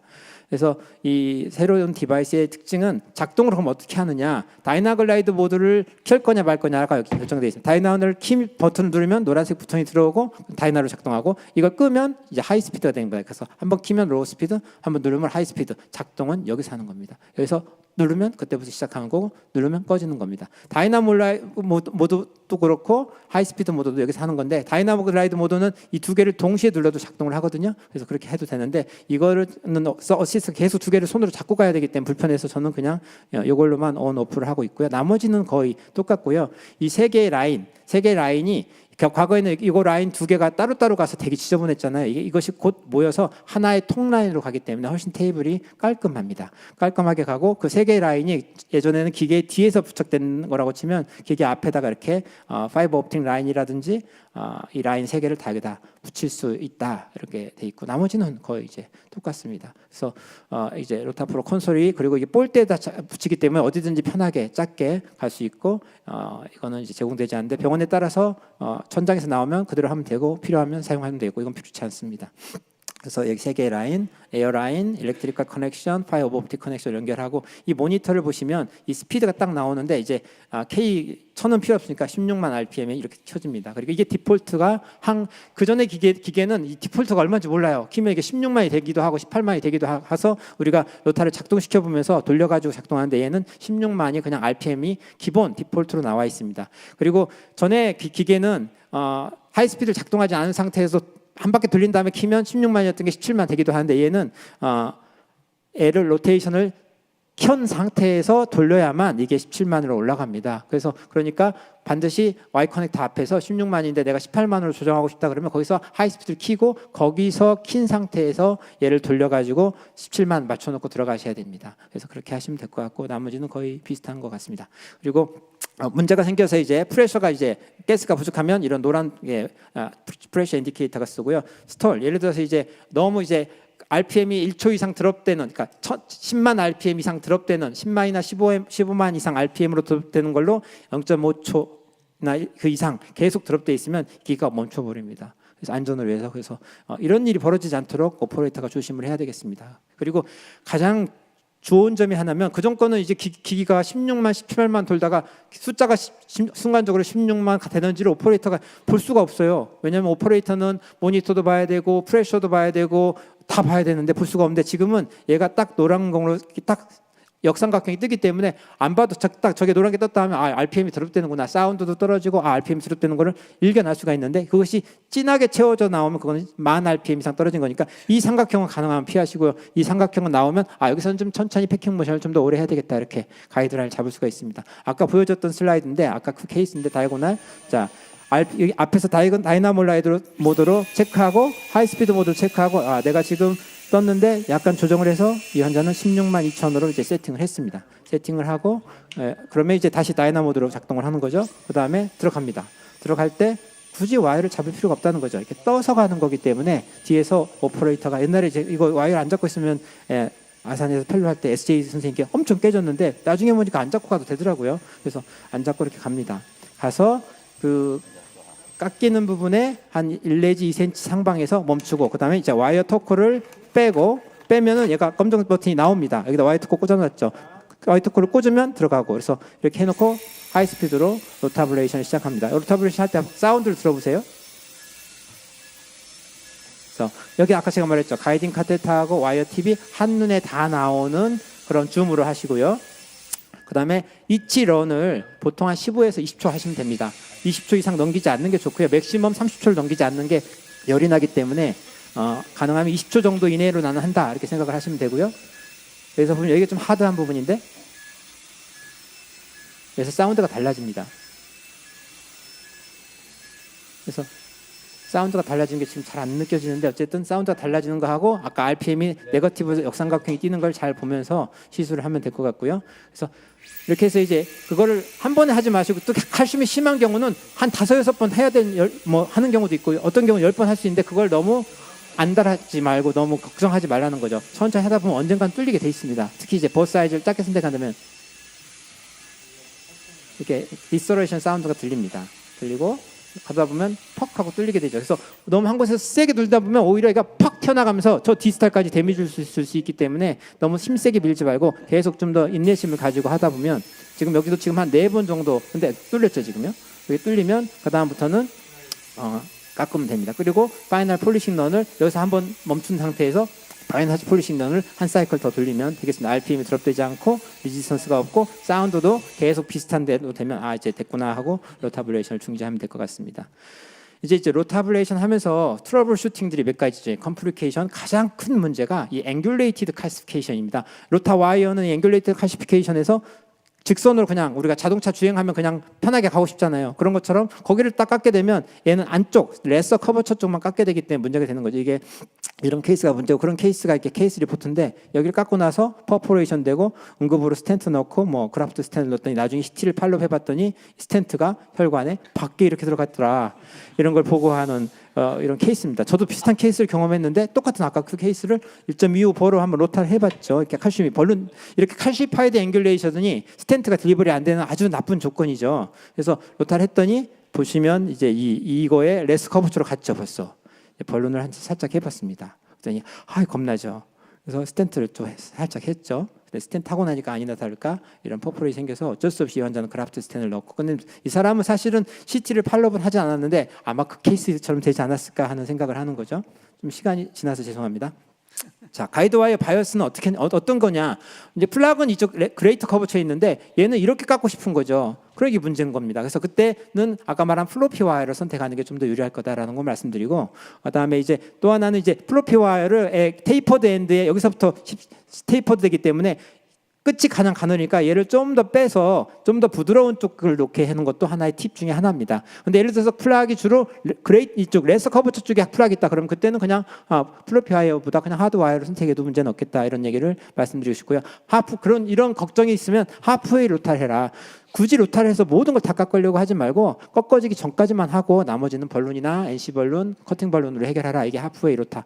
반반 하자 이렇게 됩니다. 그래서 이 케이스가 이제 85세 여자 언스테이블 엔진이나 썰크에 이게 칼슘 노들이 잘 보세요. 이게 노들 비슷한 칼슘이 있죠. 이런 게 진짜 힘든 건데 이 케이스를 그냥 하려고 하다 벌룬이 통과 안 되니까 로타를 합니다. 이게 사실은 제가 한 케이스가 아니고 저희 병원에서 저희 주니어가 한 건데 보면은 제가 나중에 들었어요. 이렇게 보니까 이 자리에서 스톡돼가지고 절대로 진입이 안 되는 겁니다. 이때마다 그 역삼각형이 꽉 찬 것이 계속 떠고 거의 5분 동안 여기서 계속 깎고 있었다 합니다. 계속 이 자리에서 역삼각형이 계속 뜨고 그러다가 이제 계속 하다가 미루니까 이 와이어는 이렇게 가야 되는데 로타버는 이렇게 들어가는 거죠. 어떻게 되겠습니까?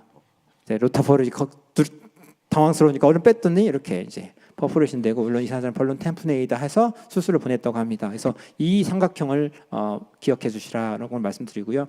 그다음에 한 가지 아까 벌룬 하면서 로타 하고 나서도 불구하고 NC 벌룬이 딜러테이션이 안 되는 경우가 있습니다. 여러분들 NC 벌룬 어떻게 이 사람 지금 3.0, 13 벌룬 하는데 안 펴집니다. 근데 같은 3.0인데 8mm짜리 벌룬은 펴진다는 거죠.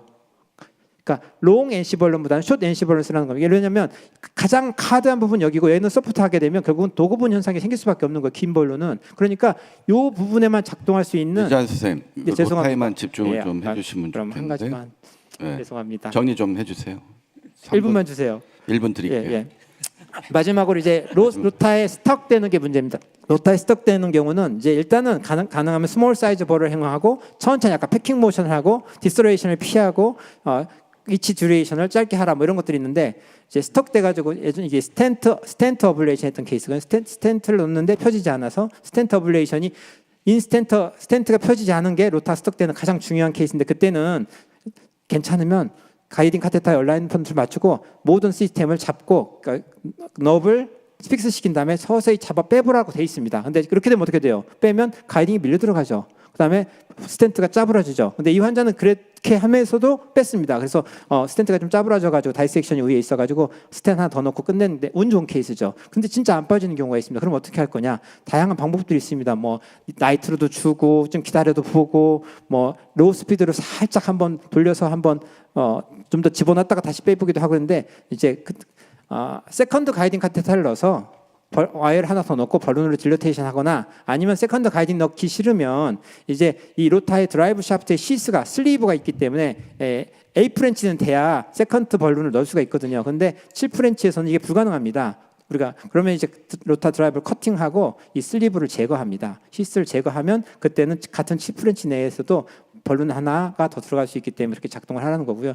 이게 지금 이제 아까 말씀드린 대로 이 슬리브를 자르고 얘를 제거하고 제거하고 그 다음에 이제 여기다가 벌룬을 더 들어가서 여기를 확장시키고 빼거나 아니면 과거에는 스네어를 가지고 이렇게 잡아서 빼거나 지금은 이제 그거보다는 가이드 질라를 넣어가지고 넣으면 이 지금 슬리브가 제거되면 이 그 로타의 이 안에 있는 심은 상당히 고무줄 같은 겁니다.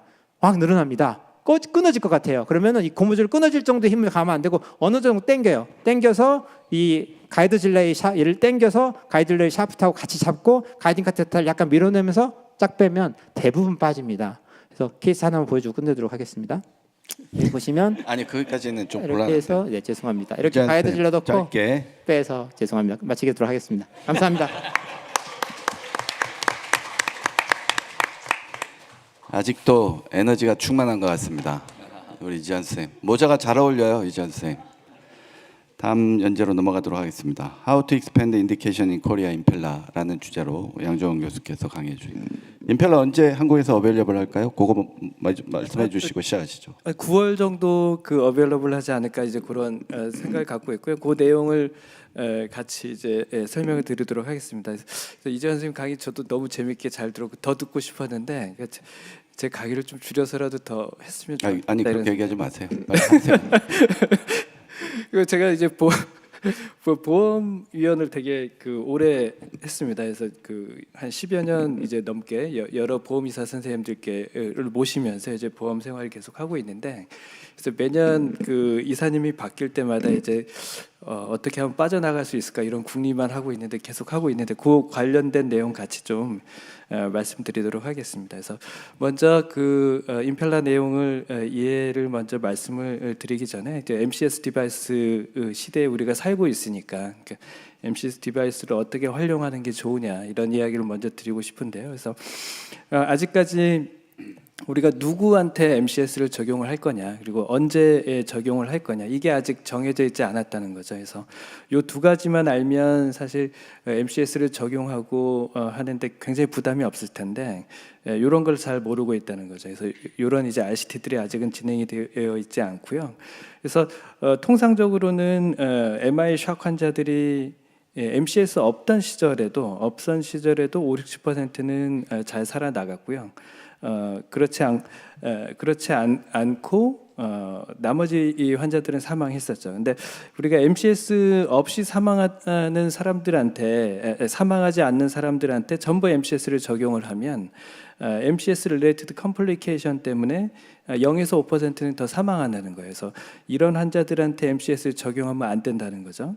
그리고 우리가 MCS 없이 다 사망했던 그런 환자들한테 그전 시대에서 이런 환자들한테 MCS를 적용했을 때 일부 15%, 25%는 살릴 수 있다는 거예요. 그래서 이런 환자들을 우리가 잘 찾아야 된다라는 거고, MCS가 있든지 없든지 간에 어떤 에녹시 브레인 인절이나 septic 컨디션 때문에 이제 어쩔 수 없이 사망하는 그런 환자들이 있다는 거예요. 그래서 우리가 이런 환자들을 잘 찾고 이런 환자들한테 넣지 않는 게 MCS의 베네핏을 최대한 끌어올리는 건데, 이런 것들에 대한 에비던스가 아직 없다 보니까 여러 임상에서 이제 혼란이 많은 것 같습니다. 현재 여러 가지 MCS가 이제 세계적으로 사용이 되고 있고, 텐덤 하트 디바이스는 거의 이제 세계적으로 쓰지 않는 디바이스고요. IBP 샥2 트라이얼 이후에 IBP는 이제 사용량이 급감했고, 이 시절에 샥 트라이얼 이후에 VA 에크모의 데일리 프랙티스에서의 사용이 이제 주춤하고 있는 그런 상황입니다. 그렇지만 이제 카디악 어레스트 상황에서 다른 디바이스를 적용할 디바이스가 현존하지 않기 때문에 VA 에크모의 사용은 일정량 유지가 되고 있고, 우리가 오늘 말씀드린 임펠라 디바이스는 여러 가지 업그레이드를 통해서 전 세계에서 가장 많이 활용이 되는 그런 MCS로 자리를 잡아가고 있습니다. 그래서 현재 그 가이드라인에서 MCS를 쳐다보는 그런 관점은 템포러리 MCS는 필요하면 써라라는 거고요. 하지만 IABP나 VA 에크모는 랜덤 트라이얼에서 네거티브 트라이얼이 나왔기 때문에 가능하면 루틴 유즈를 하지 마라라는 겁니다. 그래서 클래스 3가 됐고, 임펠라 디바이스는 데인저 샥 트라이얼의 포지티브 트라이얼을 가져오면서 클래스 2A로 올라가게 됩니다. 그래서 임펠라와 그 외 디바이스로 이렇게 사용의 레코멘데이션이 가이드라인에서 완전히 바뀐 거죠. 임펠라 디바이스는 과거에 임펠라 2.5가 하이리스크 PCI 많이 쓰였던 시대를 지나서 현재는 통상적으로 퍼큐테니어스 어프로치를 하는 임펠라 CP 하고요. 그리고 서지컬 컷다운 인서션을 해야 되는 5.5 이렇게 이제 두 개로 많이 활용이 되고 있고, 라이트 하트 페일러에 의한 샥이 동반이 되는 경우에는 임펠라 RP를 활용할 수 있는 이런 이제 세 가지 전략이 이제 임펠라 디바이스에서 이제 활용이 되고 있습니다. 그래서 임펠라 디바이스는 선생님들께서 잘 아시겠지만 피지올로직하다는 그런 큰 강점이 있습니다. 그래서 VA 에크모의 레트로그레이드 플로우 때문에 생기는 이제 앱토로드 증가 때문에 오는 어떤 벤팅 이슈나 어떤 유지의 어려움이 없이 LV에서 바로 혈액을 뽑아서 아오타로 보내기 때문에 LV 언로딩 효과를 피지올로직하게 가져온다는 거죠. 그래서 오토 디맨드가 자연스럽게 줄어드는 컨디션을 만드니까 리커버리가 빠르다는 거예요. 그래서 그런 동물 실험이 과거에 많이 이루어졌었는데요. 그래서 MI 모델을 만들고 어떤 LV 언로딩, 임펠라를 30분 정도 먼저 하고 그 다음에 리퍼퓨전 한 그룹이 임팍 사이즈가 가장 적었다는 거예요. 그래서 우리가 빨리 여는 것도 중요하지만 마이오카디얼 오토 디맨드를 최소화시킨 상황에서 리퍼퓨전의 효과가 극대화될 거다. 이런 동물 실험들이 많이 나오고 있거든요. 그래서 임펠라의 큰 장점은 피지올로직하게 LV 언로딩을 해서 마이오카디얼 오토 디맨드를 최소화하는 그런 여건이다. 그리고 인터벤션 하시는 분들이 쉽게 현장에서 넣을 수 있다. 이 두 가지의 큰 강점이 있다고 보입니다. 최근에 나온 이제 큰 MCS RCT 중에 ECL 샥과 데인저 샥 트라이얼을 논하지 않을 수 없는데요. 그러니까 데인저 샥 트라이얼은 임펠라와 이제 스탠다드 세라피를 비교한 RCT고 파지티브 트라이얼이었고요. ECL 샥 트라이얼은 에크모하고 스탠다드 트리트먼트를 비교한 연구인데 뉴트럴한 결과를 보였습니다. 그래서 이 두 가지 트라이얼이 나오면서 어떤 게임의 판도가 많이 이제 변하고 있는 것 같습니다. 물론 각 트라이얼을 하나하나 뜯어보면 이런 허들들, 어떤 윅 포인트들이 많이 있지만 결과적으로는 프라이머리 엔드 포인트를 만족했냐 못했냐 때문에 사람들의 시선은 많이 달라져 있는 것 같습니다. 임펠라를 활용한 데인저 샥 트라이얼은 처음에 제가 예전에 그 클리니컬 트라이얼 GOV 찾아봤을 때는 덴샥이라는 이름으로 진행이 됐었습니다. 이게 덴마크에서 이루어진 그런 RCT인데 잘 인롤먼트가 원활하지 않으니까 이제 저머니 그룹에 이제 손을 내밀어서 저머니가 조인하면서 이제 데인저 샥 트라이얼이 된 그런 상황인데요. 그래서 데인저 샥 트라이얼이 진행이 됐었는데 이 연구는 10년 동안 등록을 한 연구입니다. 그래서 굉장히 오랫동안 등록을 한 연구고 10년 동안에 얼마나 많은 프랙티스가 바뀌었겠습니까? 그래서 그런 것들이 다 반영이 되지 않은 그런 연구고요. ECLS 샥 트라이얼과 달리 아웃 오브 하스피탈 어레스트의 뉴럴로직 아웃컴이 좋지 않을 환자들을 다 제거를 한 게 가장 큰 특징입니다. 그래서 ECLS 샥 트라이얼의 가장 큰 비판 중에 하나가 등록된 환자의 90% 이상이 이제 알터드 멘탈리티를 갖고 있는 환자라는 거죠. 그래서 뉴럴로직 아웃컴이 연구 결과에 전반적으로 다 반영이 돼버렸다라는 그런 큰 리미테이션이 있는데 그에 반해서 데인저 샥 트라이얼은 그런 환자들을 걸러내서 이제 연구를 했다는 특징이 있습니다. 데인저 샥 트라이얼 보시면은 6개월 데스를 본 건데요. 보시면은 이제 임펠라 그룹이 스탠다드 그룹보다 더 좋았습니다. 그래서 P-밸류 0.04가 의미하는 바가 뭔지 모르겠지만 하여간 통계적인 만족을 했고요. 하지만 우리가 예상한 바와 같이 어떤 moderate severe bleeding이나 림 이스키미아 그리고 레날 인저리 이런 이제 그 외에 크리티컬 포인트들의 컴플리케이션이 굉장히 많이 이 스탠다드 세라피에 비해서 많이 발생을 했습니다. 그래서 그럼에도 불구하고 이제 6개월 모탈리티가 더 좋았다라는 이야기들을 연구자들은 하고 있고 그리고 컴플리케이션의 레이트가 훨씬 높지만 그것들이 팔로우했을 때 6개월 시점에서는 대부분 다 리졸빙 되었다 이런 디펜스를 하고 있는 상황입니다. 앞서 말씀드렸듯이 덴마크와 저머니의 결과가 좀 다른 것도 하나의 큰 특징이고요. 덴마크에서 시작된 연구고 덴마크 그룹에서는 더 서브 그룹에서 더 좋은 면이 있었지만 저머니에서는 그렇지 않았다라는 거고 그런 상황입니다.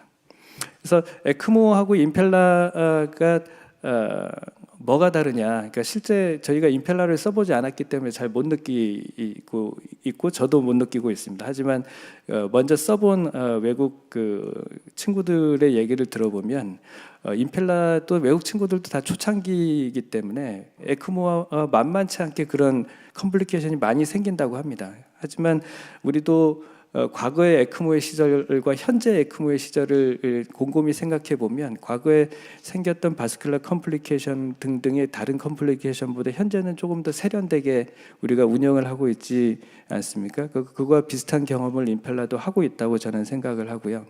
그 메타아날리시스나 어떤 트렌치 샥 트라이얼, 이스라엘 샥 트라이얼을 비교를 해봤을 때 공이 에크모 그룹에서 바스큘러 컴플리케이션, 인펙션, 레날 인저리가 더 많이 생기는 것을 알 수 있습니다. 그래서 어떤 시기의 차이인지는 모르겠지만 현재 객관적인 데이터는 에크모보다는 좀 덜 발생하는 거 아니냐 이런 데이터의 방향성을 보여주고 있고요.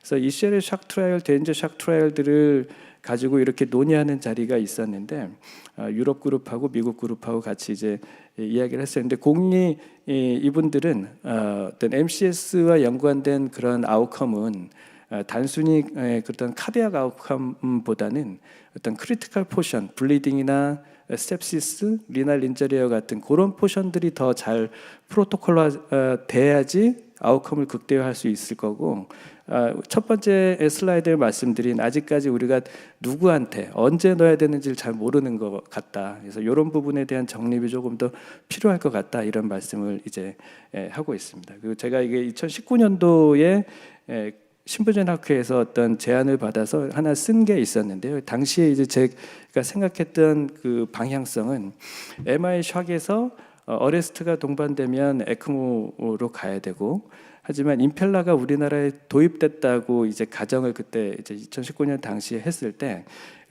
어떤 샥 MI에서 레프트 메인 디지즈나 멀티베스의 엘브리 디스펑션이 있을 때는 임펠라가 먼저 좀 고려되면 좋겠다. 하지만 바이벤트리큘러 페일러나 어떤 임펠라는 멤브레인을 갖고 있지 않은 디바이스이기 때문에 하이폭시아가 동반이 됐을 때는 에크모로 가는 게 좋겠다. 이렇게 그 제안을 했던 적이었습니다. 그래서 이 제안이 현재도 제 생각에는 변함이 없고 현재 데일리 프랙티스도 이렇게 가고 있는 것 같습니다. 그래서 현재 임펠라가 우리나라에 들어오는 전략이 과거에 에이바이오메드 시절에 두 차례 트라이얼을 했었는데 어떤 정부와의 가격 네고시에이션이 전혀 되지 않았습니다. 그래서 존슨앤존슨으로 회사가 인수가 되면서 전략을 바꿔서 희소의료기기 트랙을 타야 되겠다. 일단 빨리 들어가는 데 집중해야 되겠다라고 이제 전략을 정했고요. 그래서 희소의료기기를 작년에 이제 MI 샥에서 이제 인정을 받았습니다. 그래서 인정을 받았고 올해 다시 MI 샥 이외의 인디케이션을 받으려고 이제 트라이를 하고 있는데 현실은 쉽지 않은 것 같고요. 그리고 올해 5월에 신의료 기술 트랙을 타서 여기에서 이제 허가를 받게 됩니다. 그래서 이제 빠르면은 이게 이제 그 임펠라의 신의료 기술 회의인데요. 회의에 제가 발표를 했고 여기 계신 여러 선생님들께서 이제 심사를 해주는 짜고 치는 고수도 비슷하게 해가지고 빨리 이제 통과가 되게 빨리 됐습니다. 그러니까 신속 심사가 통과가 됐고 신의료 기술 도입의 어떤 컨센서스가 이제 모아져서 AMI 샥에 대해서는 이제 현장에서 쓸 날이 이제 얼마 안 남았습니다. 그래서 다른 나라 사례를 좀 보면 일본은 현재 카디오제닉 샥에서만 사용이 허용이 돼 있고요. 하이리스크 PCI에서는 이제 허용이 되고 있지 않습니다. 그래서 가격은 요 정도 됩니다. 보통 3만 엔인가요? 이게 3천 엔이군요. 그러니까 요 정도 됩니다. 하여간 우리나라 돈으로 한 3천만 원 정도, 요 정도 되고 각각의 이제 행위 수가가 좀 있는 상황이고요. 대만은 비급여입니다. 비급여여 가지고 카디오제닉 샥뿐만 아니라 하이리스크 PCI도 본인이 돈을 낸다 그러면 이제 쓸 수 있는 거죠. 그러니까 대만은 현재 한 5천만 원 정도 임펠라가 그 정도 합니다. 그래서 일본과 대만을 고려했을 때 우리나라 가격은 한 그 정도에서 형성되지 않을까라는 이제 생각이 들고 굉장히 비싼 거죠. 그러니까 이게 잘 진행이 될지 가격이 어떻게 될지 잘 모르겠습니다. 그러니까 그러니까 이런 거를 기반으로 제가 이제 회사 에이바임에 대해 이제 질의를 한 게 있습니다. 그래서 우리가 앞으로 데인저 샥 트라이얼이 파지티브가 나왔는데 이후에 카디오제닉 샥에서 더 연구를 해볼 요량이 있냐, 계획이 있냐, 이런 이제 퀘스천을 했었고요. 그러니까 데인저 샥 트라이얼의 이후에 카디오제닉 샥에 대한 연구 RCT를 계획하는 것은 없다라고 이제 대답을 했습니다. 그리고 현재 그 회사에서 관심 있는 거는 언로드 에크모, 그러니까 에크모 대 에크펠라, 에크모에서 임펠라를 같이 언로딩하는 그런 전략, 그거에 대한 RCT는 현재 진행을 하고 있다라는 이제 대답을 줬고, 나머지는 더 진행하고 싶지 않다. 왜 그러냐면 데인저 샥 트라이얼이 마무리되시 본인들이 10년이 걸렸다. 그래서 이제 인롤먼트가 이 10년이나 걸려야 되는 일이기 때문에 앞으로는 그럴 계획이 없다. 이렇게 이제 이야기를 했었고요. 그래서 데인저 샥 트라이얼 이후에는 카디오제닉 샥에서 더 이상 스터디는 없을 것 같습니다. 그리고 하이리스크 PCI, 우리가 이제 관심 있는 게 이 분야잖아요. 그러니까 LV 디스펑션과 컴플렉스 리전에서 임펠라를 적용해서 이제 해결하는 그런 전략에 적용해 볼 수 있겠냐. 이게 프로텍2가 이제 과거 2014년도 퍼블리케이션 됐었어요. 당시에 LV 디스펑션 3베스 환자들을 IBP와 랜덤을 했었고 파지티브 트라이얼이 나왔고요. 프로텍3는 포스트 마케팅 서베이로 프로텍2와 똑같은 인디케이션을 가진 환자를 셀렉션했을 때 프로텍2보다 더 성적이 좋았다. 그래서 결국에는 프로텍2, 프로텍3가 같은 환자를 대상으로 했다고 가정을 하면 같은 조건 우리가 프로토콜라이즈드 어프로치를 더 잘하고 컴플리케이션을 더 잘 막았을 때 좋아질 여지가 있다. 이런 메시지를 하나 줬고, 마지막으로는 가이드라인에서 클래스 1을 받기 위해서 본인들은 프로텍 4를 진행을 하고 있다. 그래서 LV 디스펑션, 컴플렉스 PCI 이런 환자들에게 라지 스케일의 랜덤 트라이얼을 현재 진행을 하고 있다. 프로텍 4. 그래서 이 결과로 본인들은 가이드라인에서 클래스 1을 찍고 싶다. 그래서 이런 앤서를 받았습니다. 그래서 향후 하이리스크 PCI에 대해서 이 결과가 나오면 뭔가 아카데믹 베이스의 어프로치가 보험도 그런 어프로치가 가능하지 않을까 싶고요. 마지막으로 이제 희소의료기기의 MI 샥 말고 이제 그 외의 인디케이션에 대해서 굉장히 노력을 많이 하고 있고, 5월 7일 날 이제 학회로 이런 게 왔었습니다. 서존 선생님께서 이제 저에게 전달을 해서 답변을 보내달라 이렇게 했었던 거고, 제 생각에는 임펠라 CP는 어떤 크로닉 핫페일러의 브릿지 핫 트랜스플란테이션보다는 템포러리하게 사용하는 그런 디바이스고, 그런 목적으로는 임펠라 5.5로 활용하는 게 좋겠고, 하지만 AMI 샥과 유사한 미믹하는 리버서블 카디오마이패시와 같은 이제 심근염이나 타코츠보 같은 템포러리 카디오마이패시에서는 임펠라 CP가 유용할 것 같다. 그래서 향후 임펠라 CP를 이 정도의 인디케이션으로 확장을 해주면 좋을 것 같다. 이런 의견을 전달을 했었습니다. 그래서 실제로 일본에서 임펠라 경험이 많이 쌓이면서 어떤 풀미넌트 마이오카다이티스에 많이 적용을 하는 것 같습니다. 실제 현재 데이터에서 200여 명이 어떤 임펠라를 적용을 받았고, 임펠라 적용받은 환자들이 굉장히 예후가 상대적으로 에크모보다 더 좋은 그런 데이터를 보여주고 있고, 우리나라 7개 병원을 합쳐서 제가 만들었던 마이오카다이티스 레지스트리와 비교했을 때도 임펠라 그룹은 더 성적이 더 좋은 것 같습니다. 저희 기관의 우리나라의 이제 에크모 데이터는 보통 한 마이오카다이티스 한 70% 서바이벌을 보이거든요. 근데 일본은 똑같이 에크펠라, 그러니까 에크모 데이터는 비슷한 성적인데 임펠라 단독은 좀 더 좋다. 이런 데이터를 보여주고 있습니다. 이게 마지막 슬라이드인데요. 그래서 우리가 오늘 말씀 저에게 이제 부탁하신 이제 그런 인디케이션의 확대를 지금은 논하기가 조금 이르지 않을까, 이런 저는 생각이 들고, 일단은 이 디바이스를 현장에 들여오게 하는 게 먼저 급선무다. 그래서 현재 통과되고 있는 AMI 샥에 대해서 먼저 수용을 하고 먼저 활용을 한 다음에 프로텍4의 RCT가 나오고 그러면서 이제 우리가 범위를 넓혀가야 되지 않을까 이런 생각을 갖고 있고 동남아 등등의 소위 말해서 이제 저희보다 좀 못 사는 나라 국가들도 다 임페라를 쓸 수 있는데 현재 우리나라에서 못 쓰고 있는 그런 현실에 안타까움을 느끼고 있습니다. 예, 경청해 주셔서 감사합니다. 네, 수고하셨습니다. 이번 세션이 40분까지고 다음 세션이 50분부터 시작이어서 지금 디스커션 타임은 10분. 이주환 선생님이 많이 강의 시간을 써가지고 디스커션 타임을 좀 15분 정도로 해가지고 워낙 주제들이 재밌는 주제들이고 그래서 많은 코멘트나 퀘스천들이 나올 것 같습니다. 먼저 이제 우리 패널 선생님 중에서 현재까지 진행된 렉처에 대해서 코멘트나 퀘스천 짧고 선명하게 부탁드리겠습니다. 네, 그 논란의 이주환 선생님한테 선생님 아까 스탠업 레전드 한번 보여주셨는데요. 스탠업 레전드 할 때 버스피드나 따로 더 신경 쓰시는 거 있는지. 저는 개인적으로는 저는 스탁이 훨씬 잘 되고 스탁될 때 위험해서 네. 버스피드를 줄여서 그냥 오랫동안 하는 편이긴 한데요. 모르겠어요. 그 케이스 말고는 많은 케이스 해보지 않아가지고 저도 잘 모르겠습니다. 중요한 거는 정말 살짝 버스피드는 전 잘 모르겠습니다. 잘 모르겠고 버스피드를 올리면 확실히 어블레이전 파워는 좀 세지는 것 같고 당연히 파워가 세지기 때문에 버스피드를 올리고 저는 살짝 밀어야 된다고 개인적으로 생각이 될 것 같은데 둘 다 줄여서 하고 있습니다. 네. 세게 하고 살짝 민다. 저는 그게 맞을 것 같은데 선생님들 어떠신지 모르겠습니다. 버스피드를 올리면 이게 아블레이션은 안 되고 그냥 지나가서 다시 빼기가 스탁돼 가지고 빼기가 굉장히 어려우니까 그 작은 버로 되게 세게 그 하이스피드 20만씩 이렇게 올리는 건 위험하고 옛날에는 이제 철망이니까 진짜 철로 돼 있을 때는 이게 아블레이션이 되는데 요새는 전부 합금이라서 굉장히 또 틴 스트럿이라 가지고 깎지 못하고 그냥 지나가서 다시 못 나오는 경우가 있기 때문에 제 개인적으로는 지금 스텐트는 안 깎는 게 좋습니다. 어쨌든 그 케이스 스톡된 케이스는 한번 스톡이 됐거든요. 나왔어요 간신히. 그런데 또 하다가 또 스톡 되더라고요.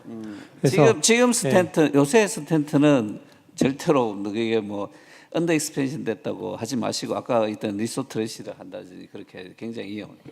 이주환 선생님 나오신 김에 제가 하나 질문드리겠습니다. 아까 강의하신 것 중에 그 베리 토털스 앤 칼시파이드 리전에서 플로피 와이어, 벌소스 익스트라 서포트 얘기하셨는데 그런 그레이터 커버처 쪽에 칼슘이 많이 있는 토톨산 이전에서는 플로피 와이어가 더 이로울 것 같다. 그렇게 거기에 써 라고 있더라고요. 얘기했는데 저는 반대 생각이거든요. 네네. 왜냐하면 그렇게 토톨산 와이어에서 와이어가 들어가 있는 상황에서 이제 이 로타버를 밀면 로타버는 미는 벡터 힘의 방향으로 깎고 들어가기 때문에 퍼포레이션 리스크가 저는 더 높을 것 같고 차라리 익스트라 서포트를 넣어서 배수를 핀 상태에서 그냥 까는 게 훨씬 더 안전하지 않을까. 저는 그렇게 생각합니다. 어떻게 생각하세요? 남들이 그렇게 써놔가지고 올려놓은 건데 저도 잘 모르겠습니다. 예.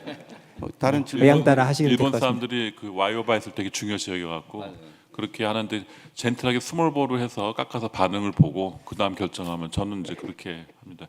든 김에 코멘트하면 지금 리소트럽션은 이것도 신의료 기술 해갖고 아침 세션에도 잔뜩 했지만 이게 600에서 650만 원 그리고 언제 그러니까 이게 소수 극소수의 산자들을 대상으로 저 돈 내고 우리가 저렇게 해야 되나 생각이 들 정도 좀 아까 적어도 바이박이라고 저희 중지의료학회에서 임펠러 직전에 하기 전에 쓸 수 있는 싼 거 중국산 그것도 했는데 얼마 전 리젝트 됐는데 그런 식으로 이게 참 그렇습니다. 그래서 한 가지 정보는 저희가 그 CV 바이오라는 한국 회사랑 해갖고 국산을 만들었었는데 KFD 승인 받는데 돈과 절차가 많이 들어서 아직 쓰지는 못하고 그 사이에 중국제 많이 여러 나라 쓰는 거 있는데 중국제 수입해서 한 200만 원 선에서 다기관 리리를 하려고 준비하고 있거든요. 그래서 혹시 생각이 드시는 분은 저한테 연락 주시면 좋겠고 이 돈이 쌓야 일단은 좀 버틸 수 있는 장비 아닐까.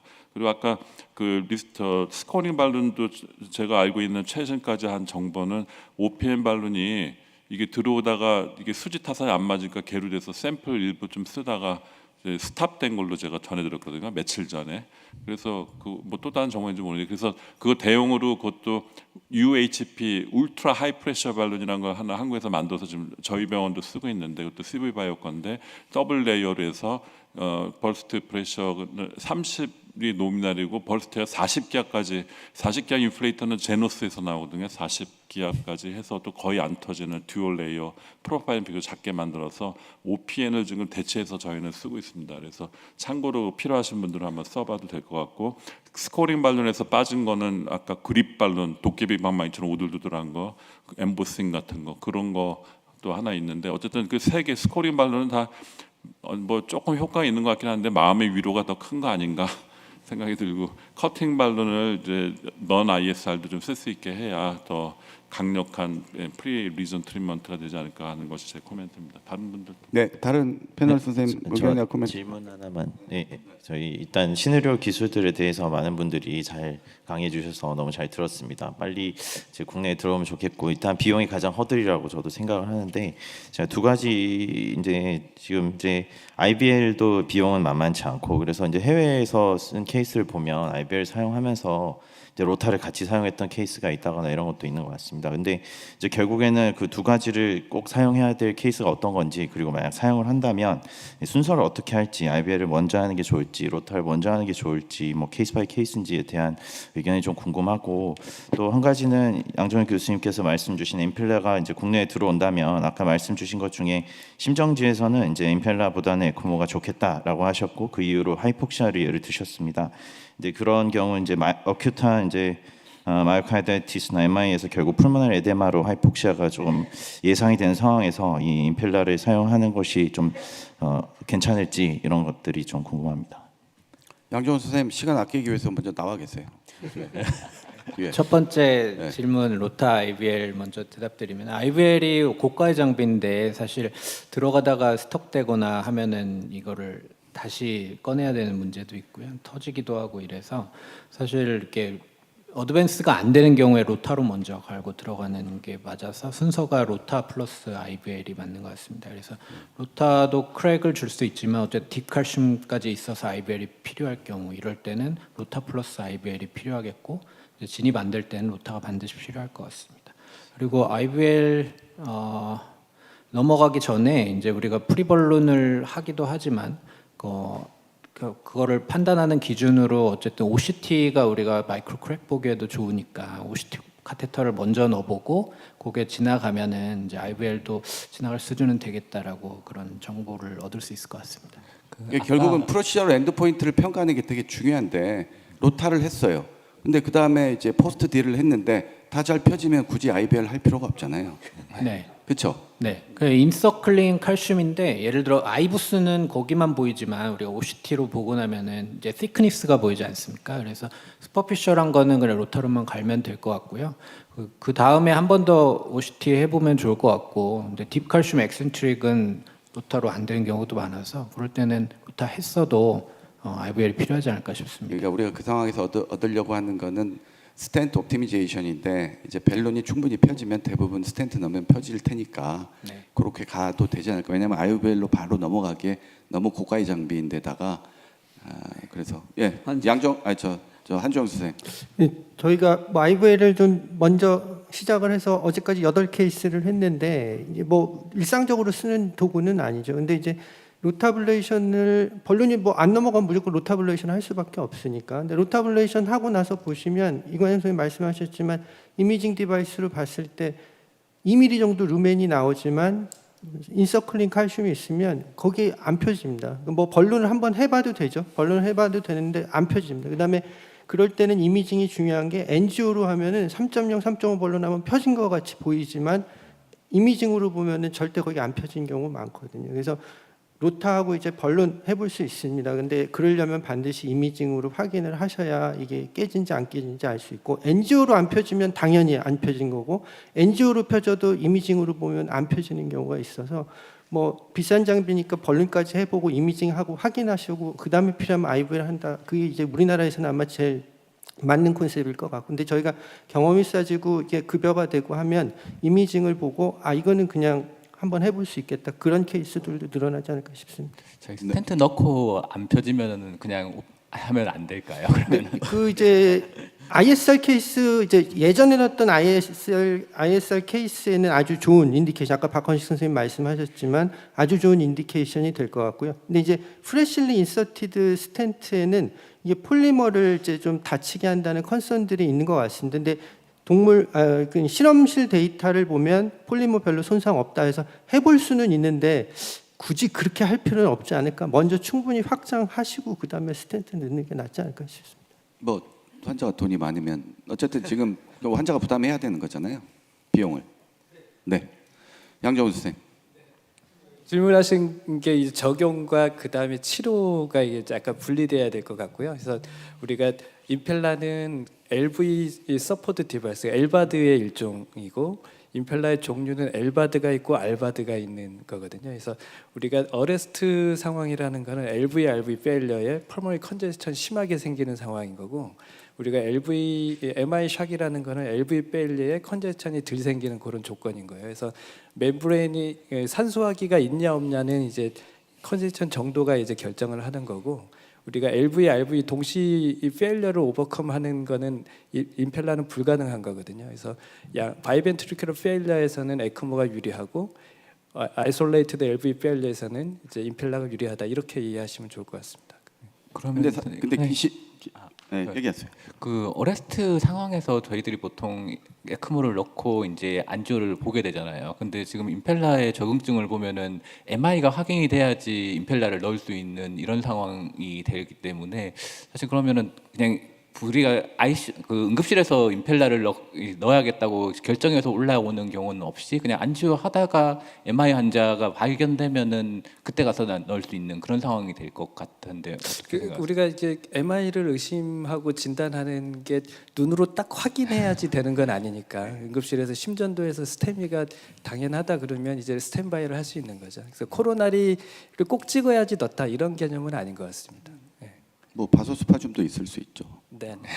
근데 이제 제가 한 가지 부연드리고 싶은 거는 어쨌든 이게 굉장히 비싼 가격이란 말이죠. 3천만 원, 5.5는 거의 4만 불, 5천만 원 가까이 되는 거고, 아까 얘기했던 것처럼 MI 샥으로 왔는데 댕거 트라이얼, ECS 샥 트라이얼에서 모탈리티 레이트가 별로 차이가 없잖아요. 46%, 47%예요.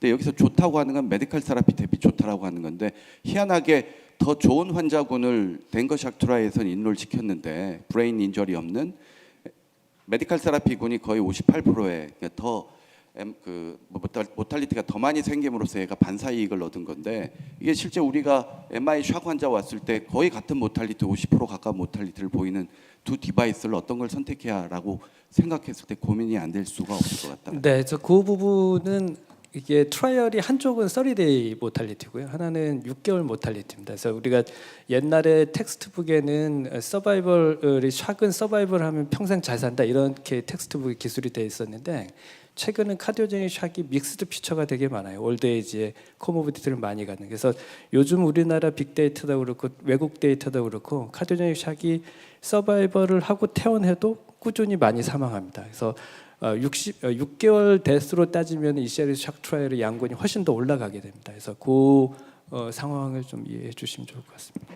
네, 다른 질문이나 코멘트 좀. 플로어에서도. 저 서준 선생님한테 지금 굉장히 뭐 OPM 발론도 들어올라다가 말고 하이프레셔 발론 좋아하시는 분들 많은데, 보통 포스트 딜 할 때 베셀 발론 사이즈 레이시오를 1대1로 해서 이제 하이프레셔로 뭐 버스팅 프레셔 이상 높이는 센터들 많잖아요. 근데 그럴 때 퍼포레이션 나거나 그러면 진짜 많이 위험하잖아요. 그래서 그렇게 항상 그냥 무조건 하이 프레셔를 세게 주고, 이게 벌룬이 실제로 뭐 잘 안 터진다라고 하지만 그거를 터질지 안 터질지 보는 게 이게 맞는 프로시저인가라는 생각이 제일 첫 번째 들고, 그런 의미에서 스코링 발론이나 커팅 발론이 갖고 있는 역할이 굉장히 더 많을 것 같거든요. 그래서 그런 데 대한 보험 급여를 좀 빨리 그 커팅 발론이나 이런 거 좀 빨리 추진해 주셨으면 좋겠다는 그 바람을 가지고 있습니다.